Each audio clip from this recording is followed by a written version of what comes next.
Hello, everyone, and thank you for attending today's webinar, Beyond Brexit, What's Next for the UK. This is part of our State of Trade series, a webinar in which we present monthly a series of experts offering timely insights into the rapidly changing world of international trade. Before we begin, let's begin with a few housekeeping items. On your screen, you can see multiple application widgets you can use. So a copy of today's slide deck is available in the additional materials on the bottom left. We invite you to join us for a look at ocean market predictions for 2021. That will occur next Tuesday, January 26th, and you can find a link to that on the top right. We invite you to ask questions through the Q&A widget on the right. We'll do our best to answer as many of these as possible during the webinar, time permitting, and if we are able to remain concise. This may or may not happen. We also want to hear from you about what topics you find interesting. So if you are willing, please take a moment to share your thoughts about what you'd like to hear us talk about in the future and what ways we can improve the experience for you. There's a survey to share your thoughts on the bottom right of the screen. Then you can also expand your slide area or maximize it to full screen by clicking on the arrows in the top right corner.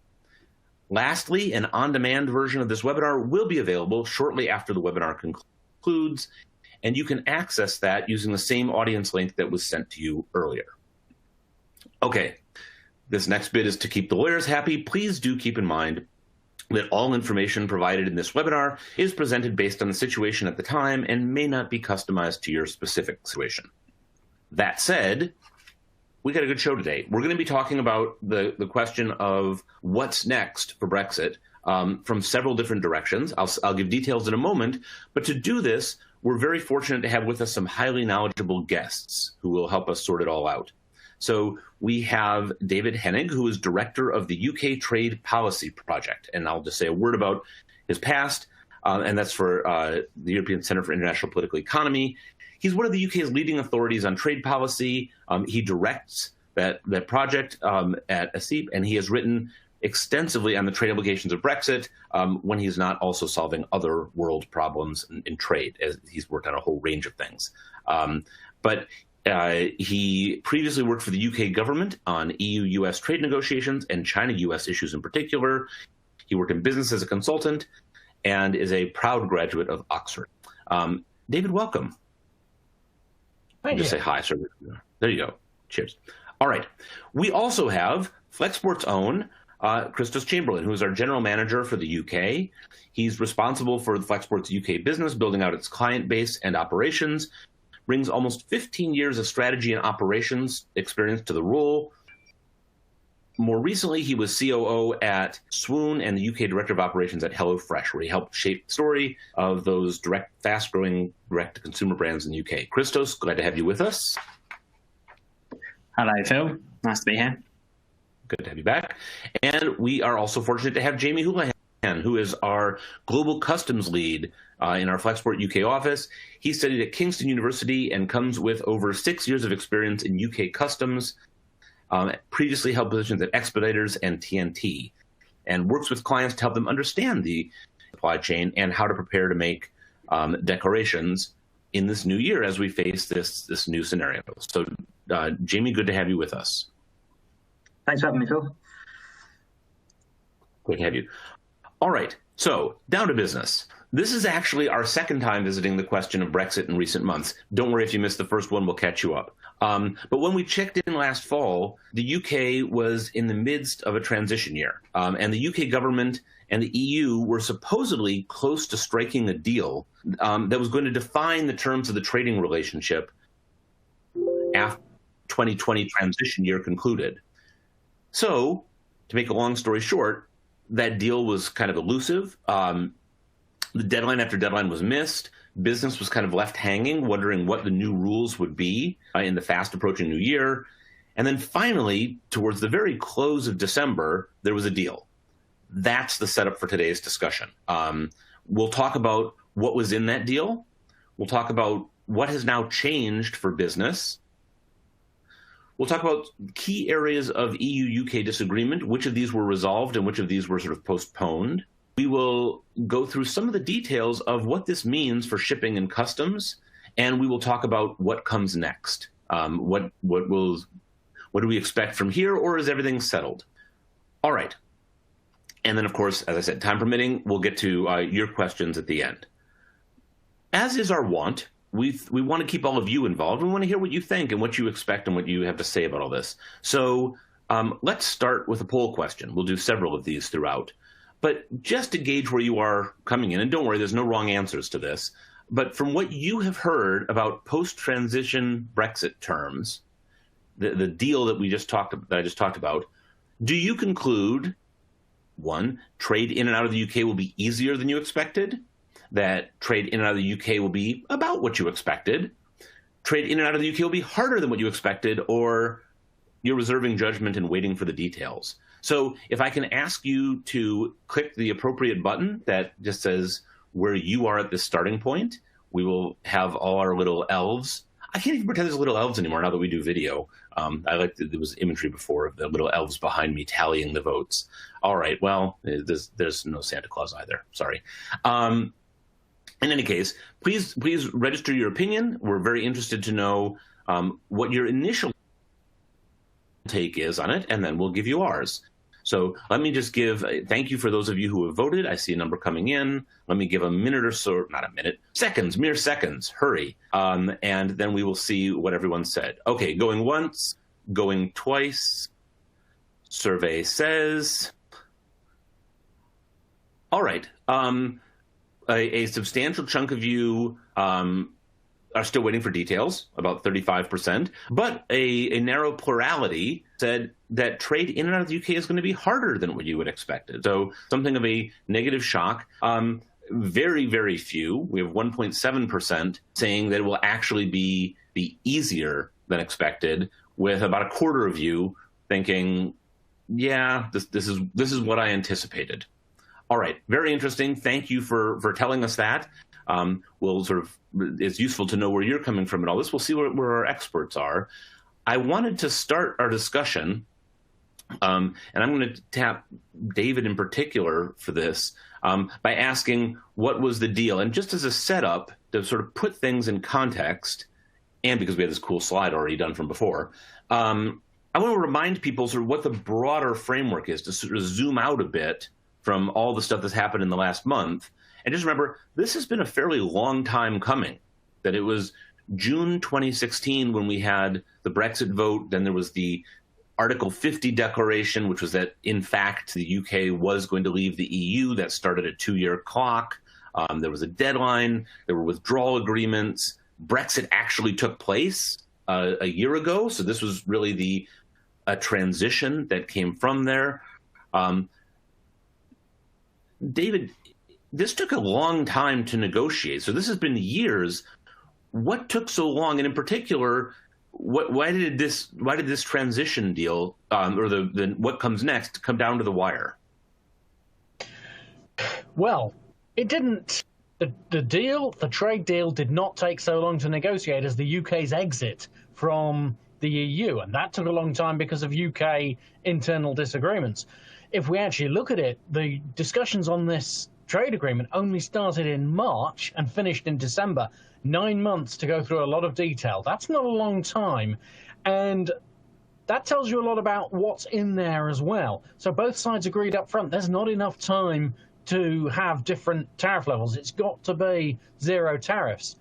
And the price for that from the EU point of view, being the larger market, is they said, if it's going to be zero tariffs, we have to have fair competition clause, level playing field that go further than any previous trade agreement. So these say that the UK can't undercut the EU in terms of labour or environment standards. We have to fulfil our climate change objectives. There are related issues like fishing took a while to sort out. There's a lot on haulage. And aviation is in there. But what is not particularly in there, so you have the tariffs, but you don't have a lot on non-tariff barriers, on reducing rates of inspection. You don't have a huge amount in there on services either. This is very much a basic free trade agreement, and it does nothing like replace what was a seamless trade situation. We're talking about up to £2 billion of trade per day between the UK and the EU on a seamless trade basis. Now we go to a more rule-based basis for trade, and that's not surprising that you may find that harder to navigate compared to what was there before. Now, you said, well, how much can one get done in a short time? We started in March. But effectively, is that not letting some of the politicians off the hook a little bit? Because it was clear there had to be a deal of some sort. I do recall there were discussions where, Prime Minister May was talking about Northern Ireland and the like. This wasn't a novel concept that there would need to be some sort of new arrangement. They weren't starting afresh in March. Or were they? Was this really set everything aside? Well, I think it was quite a starting afresh, because what you've got to recall from the UK debate, or what you may not have seen, is that in the UK there was still the hope that we could get the access, the seamless access of a single market, without being part of it, without being a member. So there was a hope really all the way until February, March, that it would be possible to keep trade privileges. And it's really only at the point that the negotiations start, that is the confirmation, no, you want a free trade agreement? Both sides say this, right, it's going to only be a free trade agreement, therefore there's going to be a lot of barriers. And the UK argument had been very much at the political level. There hadn't been enough work done in the UK on the detail of the asks, on how we'd like those checks to work, on the sanitary and phytosanitary, the animal food product checks.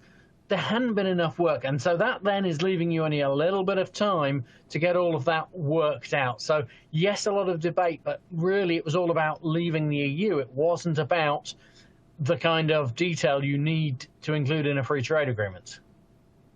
And was it your sense that this... So, okay, I'll buy that. So essentially this was starting afresh a bit in March.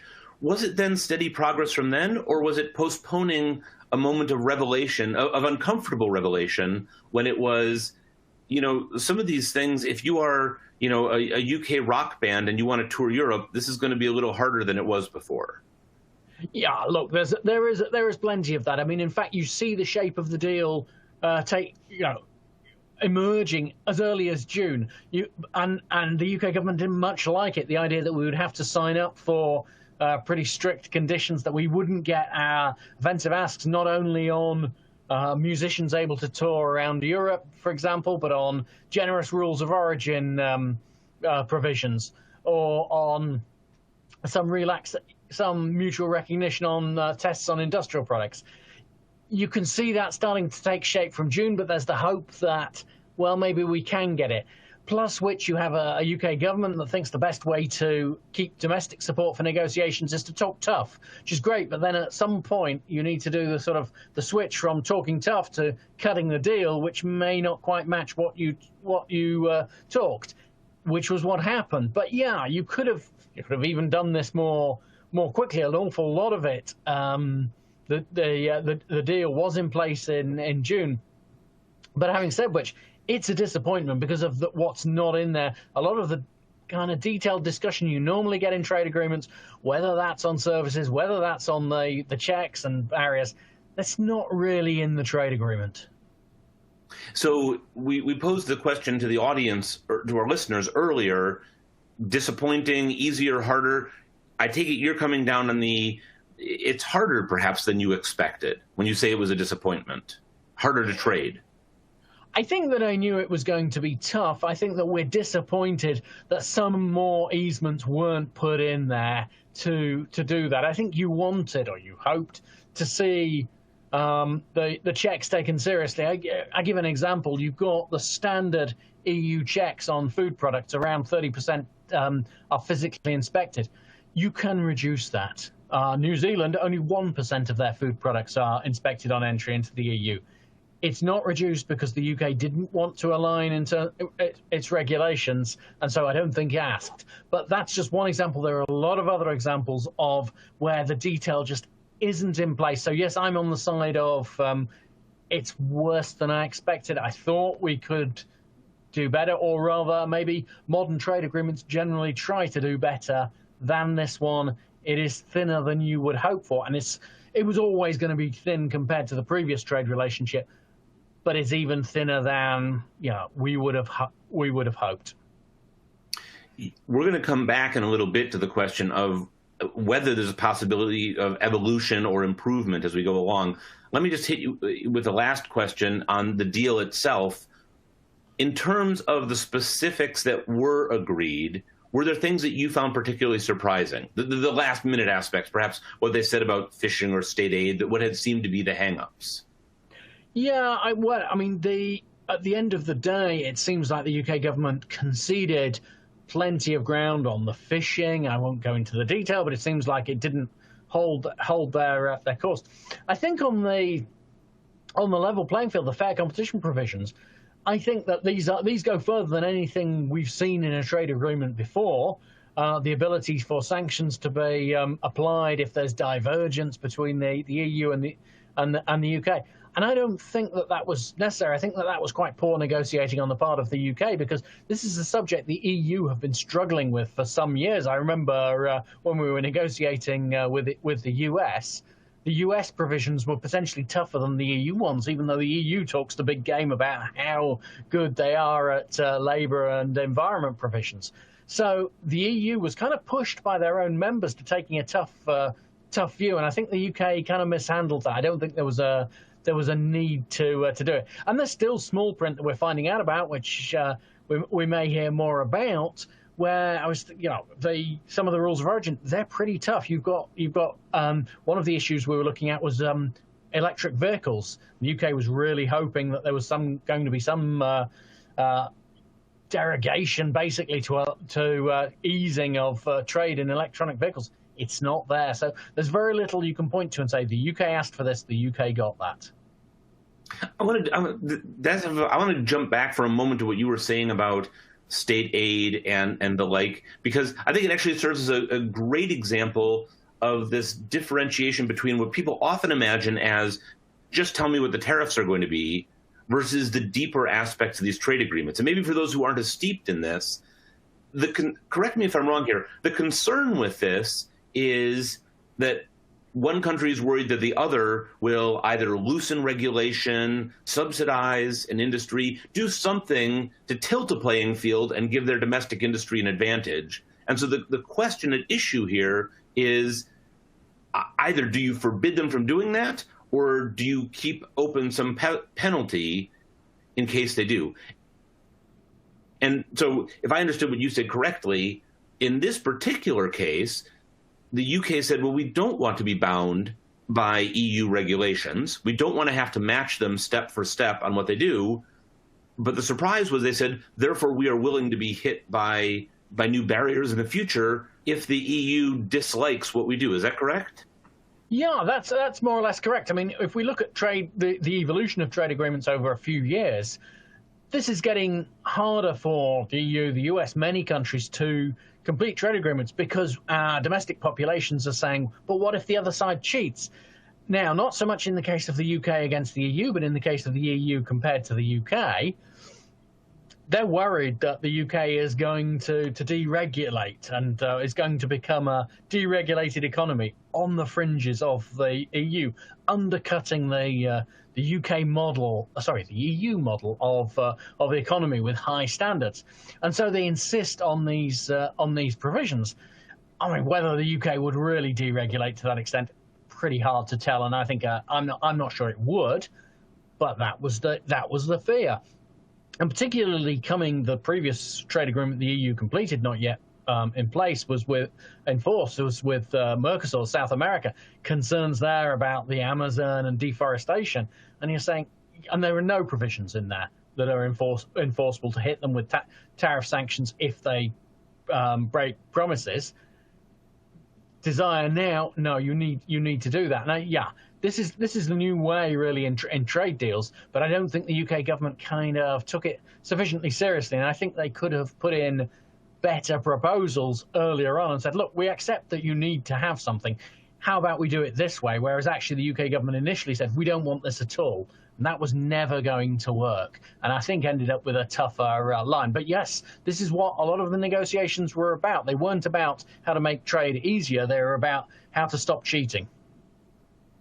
But is it fair to say that this introduces a sort of novel element of uncertainty into trade deals? Because before, there was only under very, very strict and limited circumstances, say safeguards, can you pop back into tariffs. Unless I'm misreading this, this keeps open a fairly wide lane in which the EU could say, whether it's the Johnson government or a future government that chooses to deregulate, we dislike that, therefore we're going to stick new tariffs on the UK. Yes, there is more uncertainty. In my opinion, I'm not sure this will ever be used except as a threat to do so. Now, if we look at the experience of actual trade agreements, the clauses taking the other party to disputes because they've failed to keep promises on labour or the environment or state subsidies are there often, but not actually used at the end point, or they don't go to dispute. They're used in terms of the dialogue between countries beforehand. Look, don't deregulate, because if you do, then we will do something. And I think that the EU still would rather that than actually use these. So yes, there is a theoretical uncertainty here, but I suspect if you're a company, you're thinking, well, if you're a major player in the UK, you're thinking we can probably lobby the UK government to stay aligned sufficiently with the EU so this never happens. But yes, it is uncertainty. It adds to the nature of a less than ideal trade relationship between the UK and the EU, which is where we've gone to. But we wait to see whether it really leads to sanctions. I have my doubts, but this is all very new for the EU as well, so we'll have to see how they play it. But normally the EU prefer to play things behind the scenes rather than go through dispute panels. A fair point, although I particularly like the image of major UK firms lobbying, saying, please don't subsidize us or deregulate.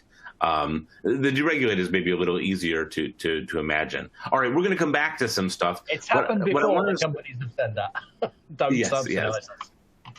Fair enough. All right, we're going to come back to this, but first we want to do a bit of a reality check, which is we have this new regime. It's been in place for several weeks, and people have actually been trading under this.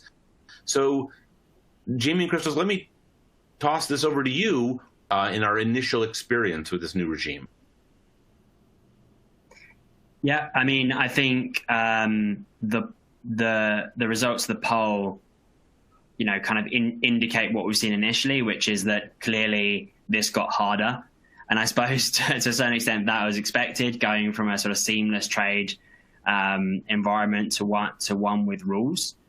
I think that on the face of it, we haven't seen the large-scale border congestion with kind of long tailbacks of trucks that businesses had feared. But I think if we dig a little deeper into that also in itself points to some challenges. Firstly, the major driver of the current lack of congestion is actually that traffic has been very low. In early January, we probably saw 2,000 to 3,000 trucks a day moving in each direction across the channel. A normal daily figure might be 5,000 to 6,000. And some of that is believed to be, as a result of pre-Brexit stockpiling. But I think some of that is also just due to some businesses staying away from trade with the EU, at least temporarily. Either by choice, because it's sort of now in the kind of too hard bucket, right? And we see lots of businesses talking about the additional red tape that they have to deal with, or simply due to lack of preparedness. And that's all just due to the new rules around customs requirements that came into effect. For example, major UK retailer Debenhams, they took the decision to suspend their online business in the Republic of Ireland, and that was them citing too much uncertainty around how to deal with the Brexit trade rules. And you see that more clearly if you look at the border rejection rates, which are significantly up, and that's what this chart shows here. We've got high numbers of trucks reportedly being turned away at the border due to incorrect paperwork, which I think speaks that same issue of becoming harder. At the same time, the costs of cross-border trade have increased. Partly administrative costs in the customs clearance, but also if we look at what's happened in trucking, spot rates are up, available capacity is down. So I would say if we look on the immediately on the kind of ground for businesses and how we're dealing with this new Brexit deal, you know, we've got the new customs requirements. They're causing a lot of disruption for businesses as they sort of struggle to adjust to the rules of that, and the costs of executing that trade in terms of transport, those have gone up. Jamie, do you want to talk a bit about the customs requirements? Yeah, thanks, Christos. And yeah, it's very good to talk upon the point you made about the current volumes we're seeing. So even at the current volumes we're seeing, as you can see that the rejection rates are still fairly high, I would say. And these come down to many things that you can see on this slide here. And that's purely down to the new, the requirements that many companies aren't used to dealing with. And ultimately, it was something that we foresaw prior to the end of the transition period, is really the new requirements having teething problems. There's new systems companies need to use. GVMS in the UK, which is fully, it's operational for transit movements, but will become more operational towards the actual import and export declarations later in the year. And systems like SI Brexit in France. All these systems have different requirements, different documentation, different timings around when they need to be lodged or pre-filed prior to their departure or prior to their arrival. And companies are struggling to deal with this. There's initial phases on trying to collect, maintain the documentation, make sure the drivers have the correct information on hand. There's a good example here in this slide, a little snippet from the French government on trying to better inform companies as to what they need to have on hand and what they don't. And that is I think that showcases exactly how the past 2 weeks have really gone. There's teething problems across the board. And on David's point, I think it's really good to look at those extra requirements, SPS requirements, which we see at the borders, and I think those are the real hard hit industries. Those extra requirements, potential extra checks, making sure you have the correct licensing controls and inspection points being presented either on the French side, UK side, to ensure that your goods are meeting those requirements and also transiting correctly between both the EU and the UK. Yeah, I think just to go back to the trucking issue, which is one of the two that I'd highlighted earlier. I think this is one where the timing of Brexit has ended up kind of being very unfortunate, right? With what's going on in global ocean markets, with obviously additional restrictions with COVID. I think the extent to which the trucking market has become challenging in the UK, I think is sort of also above expectations, and really driving up costs for businesses at the moment. And also it's just genuinely very hard to secure this capacity for trucks. Why is that? Well, trucking capacity costs, really depend on how much you can use, how much you can utilize vehicles and how much you can utilize driver man hours. So anything that adds time to the journey will basically reduce the amount of work that will basically increase the amount of work that trucks have to do, and sort of reduce the implicit capacity. So additional processing at the border, risk of delays, especially if they're refused and need to turn back. This adds time. There's a requirement for negative COVID tests to get into France, which also adds time.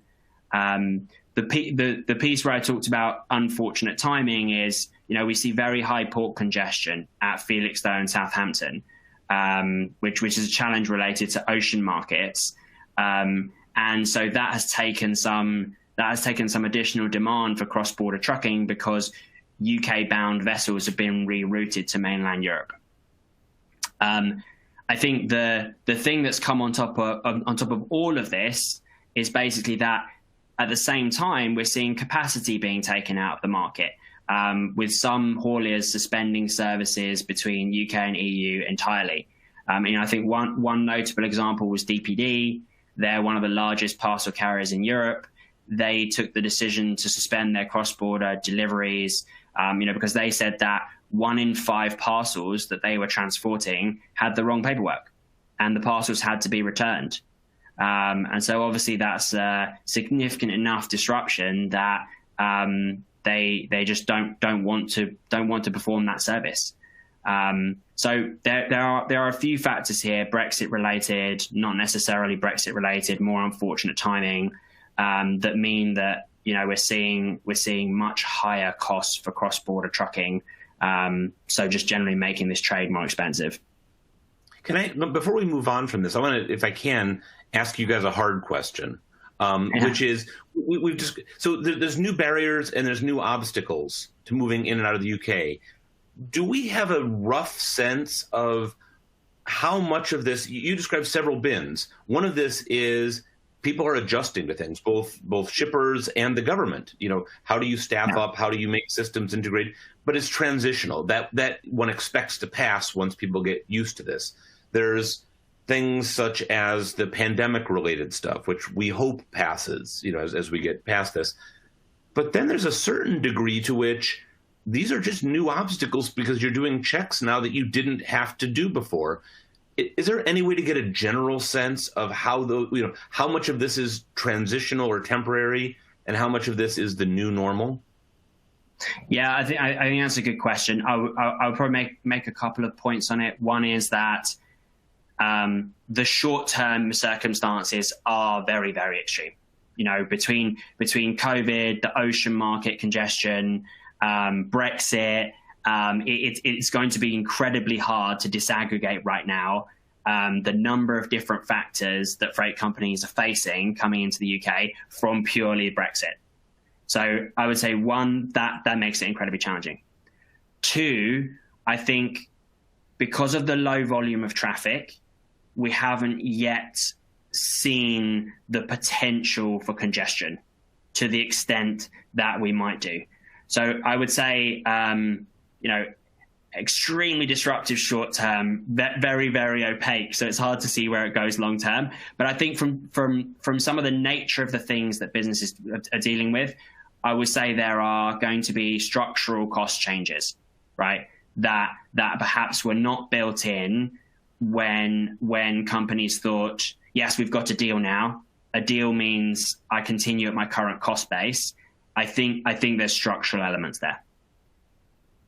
That's very helpful. All right. Thank you. That's really good. Let's go on to our next poll, and we'll give you guys more shots at what one does about this in just a moment, or in a few moments. But back to our audience. We've already started to touch on some of these things, but this is, and in fact, this was a little bit what I was just talking about with Christos and what I was talking with David before. To what extent do you think that we have reached a new normal, and in particular with the terms of all of this? So in terms of UK trade relations from here on, do you believe that, 1, uncertainty is now resolved, the situation's stable? 2, the situation's unstable and barriers are likely to get worse? 3, the situation's unstable, but barriers are likely to lessen, where there's progress in the future? Or uncertainty is still with us and it's hard to say what comes next? So you know the drill. Please take your best guess. You are not liable for your answer. It's a free chance to voice an opinion, and we'll see what you say. And then we'll talk a little bit about what we see coming next. All right, I'll give you a little bit of time to vote here, but the question basically is, we went through this long period of uncertainty. Is that period of uncertainty over, or is it ongoing? And if you think it's ongoing, then where do you see things trending as you focus and look ahead? So I'll just take a few moments more to let you register your opinion. Many of you have voted. Thank you for that. We'll get to a critical mass and see what the survey says. Okay, there's a nice batch of votes. No hanging chads. We are good. Okay. Survey says very, very few think that uncertainty is now resolved and the situation is stable. There's actually by far the winner here is uncertainty is still with us. It's hard to say what comes next. good news for the webinar business, since that's what we're supposed to try to forecast. But then among those who think they sense a trend, more optimism than pessimism, that barriers are likely to lessen, that this was, and perhaps this is in keeping with what David said earlier, where they only had a certain amount of time in which they engaged this seriously. There was stuff left undone, and maybe that stuff then does get resolved, and UK can get on a par with New Zealand in the way it's treated by the EU. Always a great ambition. So, all right, thank you very much for that. Very interesting as always. We are going to move on and turn back to some of these questions of what were and are the key areas of EU-UK disagreement. We've touched on a couple with sort of state aid and fisheries. There's a few more that we wanted to delve into. And David, sort of, this is where you sort of warm up your voice a little. I'll note this is not supposed to be an exhaustive list. I just put a few up here notionally because they were big issues, but also because I wanted people to know what SPS means. For those who are not in that particular branch of things, it's sanitary and phytosanitary. If you know that and you can spell it, you are well on your way to your trade policy merit badge. All right, David. Let's take some of these, or if you want to substitute others. These were some of the things that were sort of headline issues either in December or then now in January that people worried about. One of the really big lead-in ones was Northern Ireland. Where did that end up? This was this difficulty of having Ireland as a single physical entity, with Northern Ireland part of the UK and the Republic of Ireland part of the EU, and a promise from the Good Friday Accords not to put a hard border between them. And yet, how does one reconcile that with having customs checks between the EU and the UK? So, David, where did this end up, and is it satisfactory? From the point of view of trading, you are goods. You are looking at a border between Great Britain and Northern Ireland, to be bluntly. Now, you can qualify that slightly and say, to some degree, that is the land border has been shifted to sea, which is to say that if you are only taking the goods into Northern Ireland from Great Britain, there are clear easements available to say, okay, this good is not at risk of qualifying for tariffs. It can you're going to have quite a trusted trader scheme going on. What has happened generally is that that's been subject to the same kind of checks on delays where there have been as going from UK to France. You've got checks. This is causing some problems to some freight movements. Is it sustainable? Yes.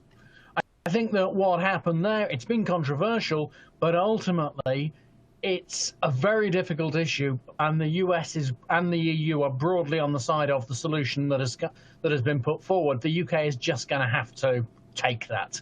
Is the basis, and I think that's a classic example of where it is going to get better, just because supply chains will change there into Northern Ireland. They'll go more via Ireland. We're already seeing the growth of direct ferry services from Ireland to mainland EU, skipping the UK. You're going to see that more. So that's Northern Ireland. It's a strange arrangement. It's not entirely clear that it's fully in line with WTO rules, but let's just skip that. It'll be fine. Nobody will probably complain. So we have take it up with the Director General, right? Yeah, it'll be all right. Or the appellate body. Yeah, that's not that. We'll be all right. It's some form of stability. It's a sort of marginally unstable stability, but it's there.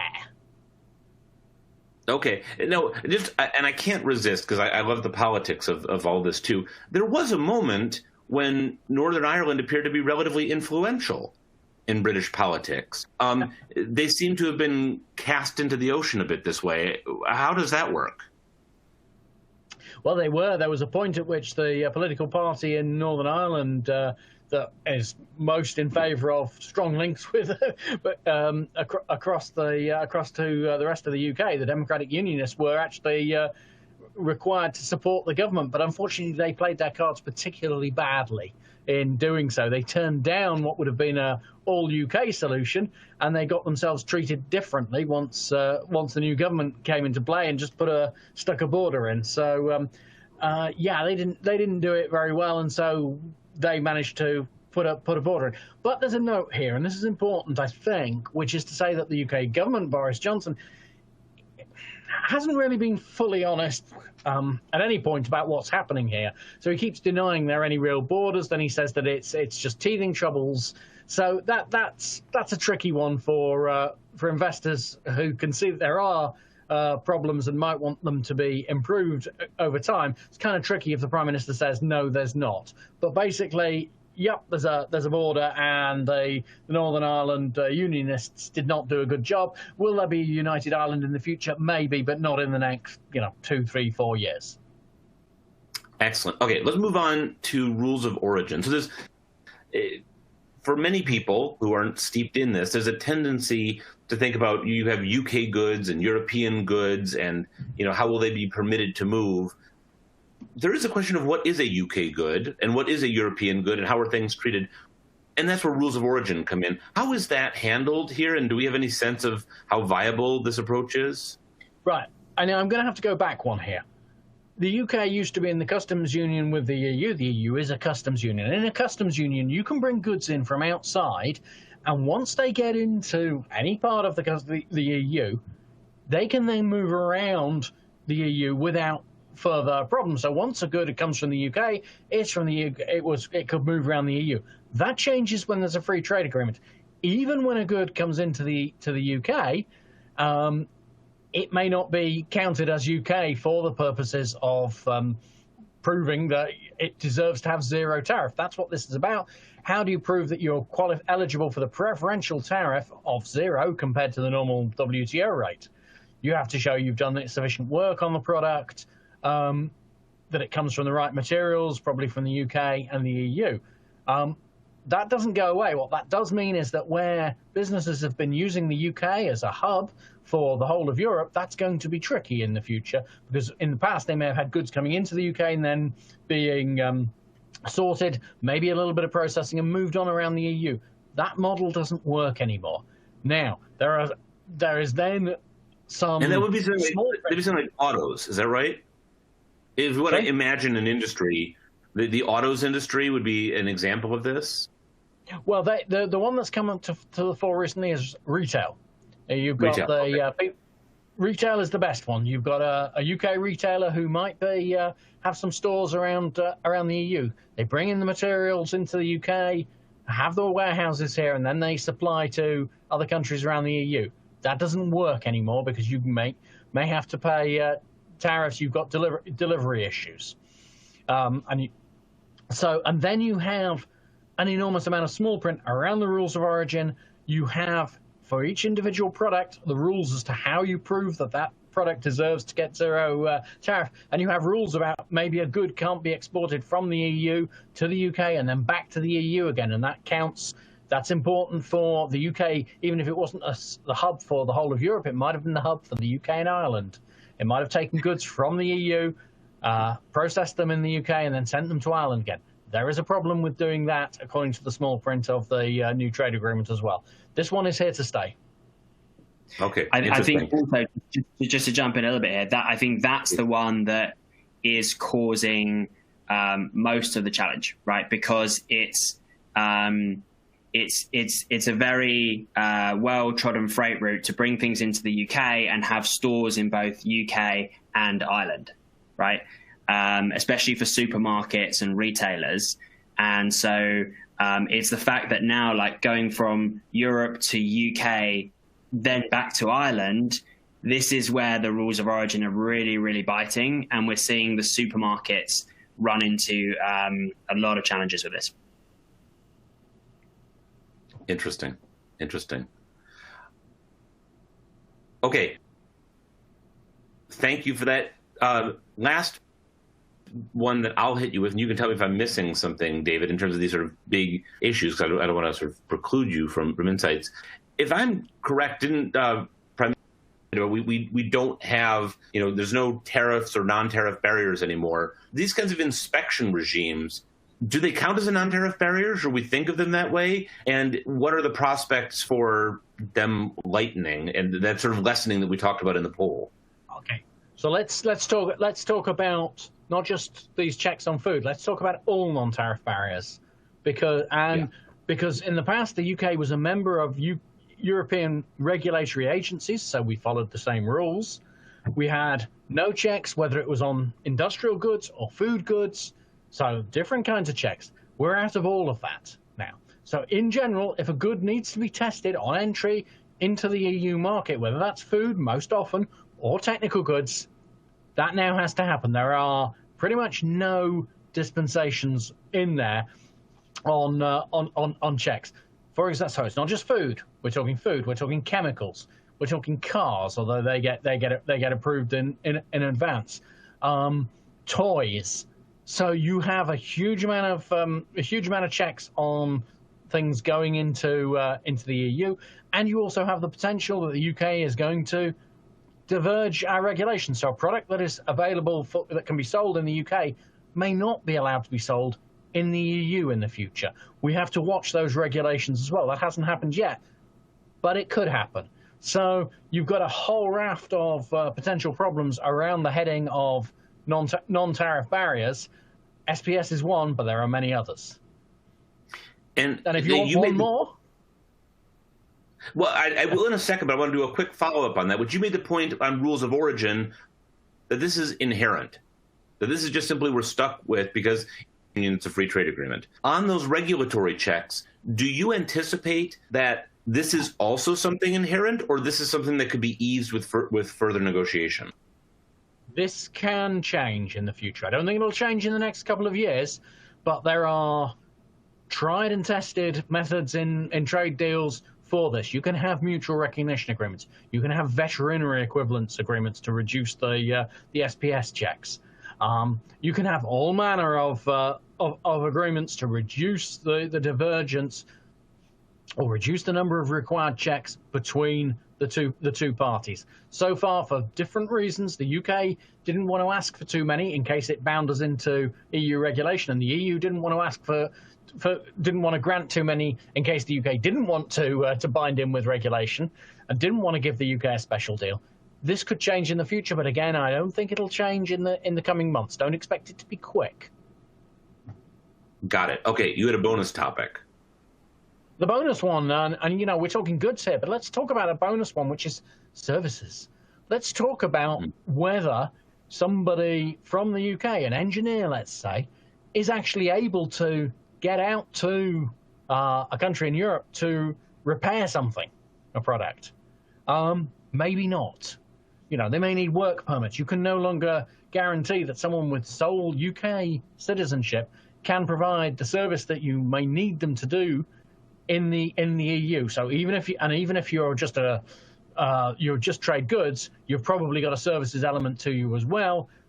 Those services now you have to check whether you're allowed to provide them, and there is almost certainly some restrictions. Excellent point. All right, good. Interest of time, we're moving forward because we want to hear a little bit of prescriptive advice on what does one do about all this. So, Christos, Jamie, help us out here. Yes, I think on the rules of origin, I think fairly well covered, unless Jamie, you want to add something on rules of origin? Yeah, I think it's something to highlight. I think rules of origin not only are being affected by the current supply chain models and how companies have had been used to having their hub in either Europe and the UK, and we've also seen the same with Amazon, the way they've split up their FBA model, requiring that they start treating the UK as its own trading bloc, and looking at how origin did affect that more further upstream. But I think it's also good to know that rules of origin also affect companies in a way that even if your goods do meet the rules of origin, having the sufficient ability to evidence that, being able to supply evidence that your goods meet those requirements, holding supplier declarations and other things to the same value, can be quite hard. So even if your goods do meet those rules of origin, sometimes in some instances you might not even be able to acquire that lower duty rate on import. Yeah, and I think as we've talked a lot about it being harder for businesses, and sort of what's changed for them. I think there are also some signs of adaptation of supply chains into the UK and Europe now. I think in the short term, the most obvious one is businesses looking for alternatives to cross-border road transport, whether that's in the form of short sea ocean services, or even air freight from the EU to the UK. We've certainly received a number of requests for that sort of service. I don't see that, to your point, Phil, earlier, of kind of what's a short-term impact, what's a long-term impact. I don't see this one being a long-term impact. I think trucking will clear up. This is an extreme peak moment for trucking. I think more on the long term, and this is something that David had mentioned.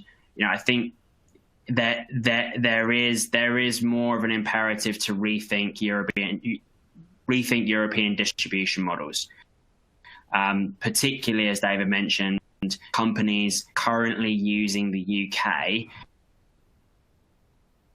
as a hub. I think the customs clearance requirements, the rules of origin, mean that there is a clear benefit now to establishing a distribution hub in mainland Europe versus doing it in the UK. If you are supplying business in Europe, that need not necessarily be a kind of owned physical presence. We work with clients on services through warehouses in Rotterdam. It doesn't need to be a kind of warehouse owned and operated by a specific company. I think in a similar vein, looking at the flow the other way, consolidating UK import volumes from mainland Europe before crossing the border into the UK is something that's worth considering. Previously, cutting down the number of shipments that you have moving from Europe to the UK may have been a bit less relevant. But now you've got to think, every individual shipment that moves in will incur cost of customs clearance. So to the extent that it can be consolidated into fewer shipments and then moved into the UK, that opens up that opportunity.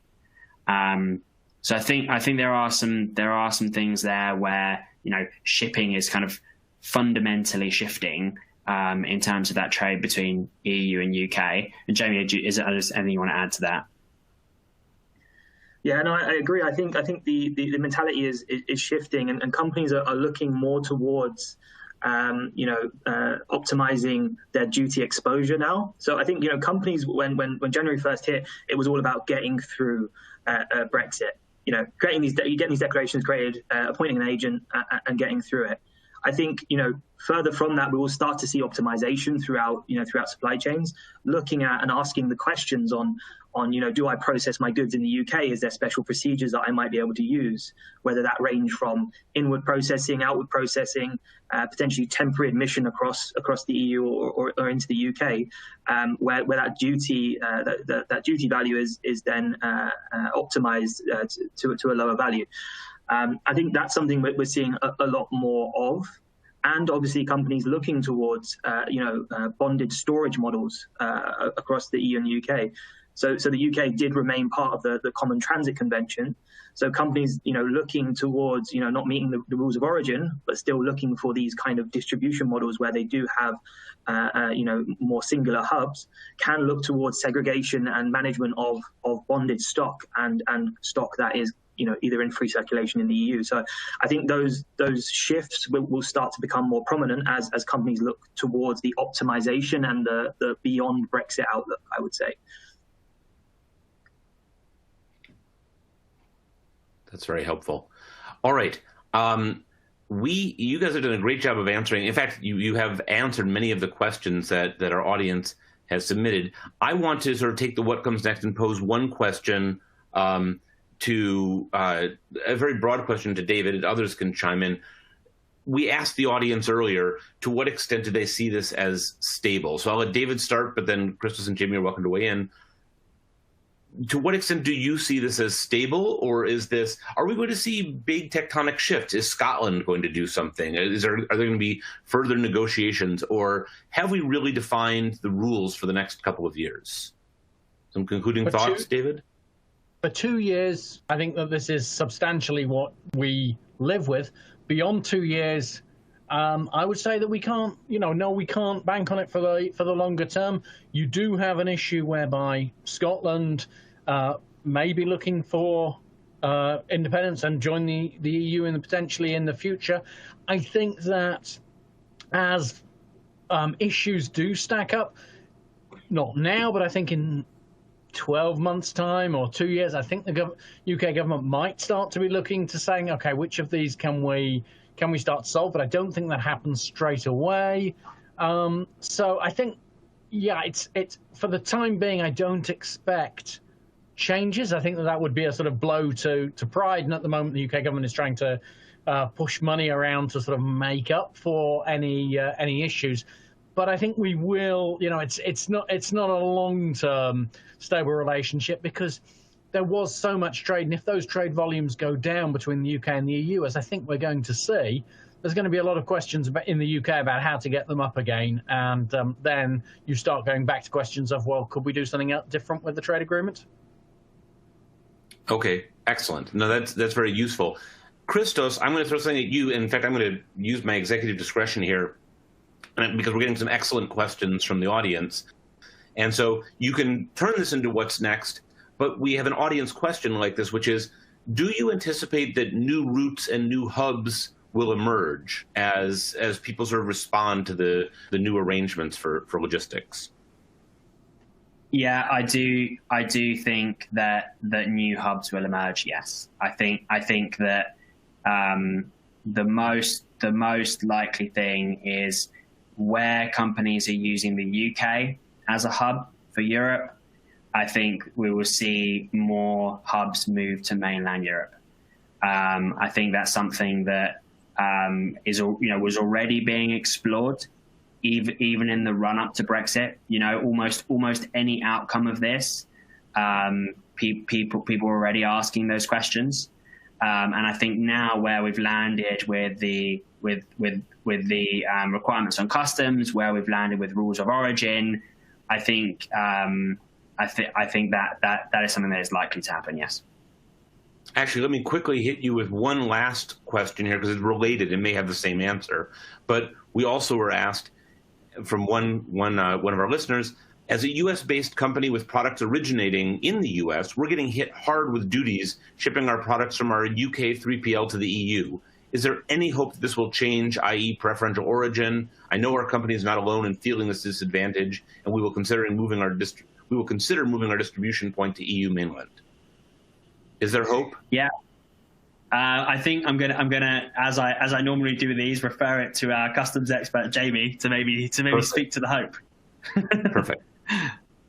Yeah, no. So I think in terms of rules of origin, I don't see there being any changes. If you're really moving your goods in and not meeting or satisfying those requirements on either non-originating materials or minimal processing surpassing that, I don't see that changing. But what I do see is companies looking into potentially operating bonded warehouses or temporary storage facilities in the UK where they can hold that license to transit goods, bonded stock, and hold that stock in the UK duty and VAT free until the subsequent re-export or transit into the EU.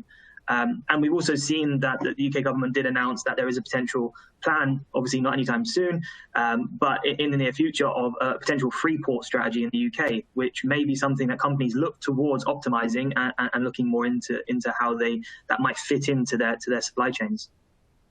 Okay, those are very useful points. And with that, as sometimes happens, we have not run out of interesting things to talk about, but we have run out of time. So I would like to give sincere thanks to David, to Christos, and to Jamie for sharing their insights with us on this sort of rapidly changing situation. I would like to tell all of you in the audience to remind you that an on-demand version of this webinar will be available shortly after our conclusion and can be accessed using the same audience link that was sent to you earlier. A reminder, save your spot for the next Logistics Rewired webinar taking place on Tuesday, January 26th. The button's on the bottom right. And with that, thank you all for joining us, and please do stay safe.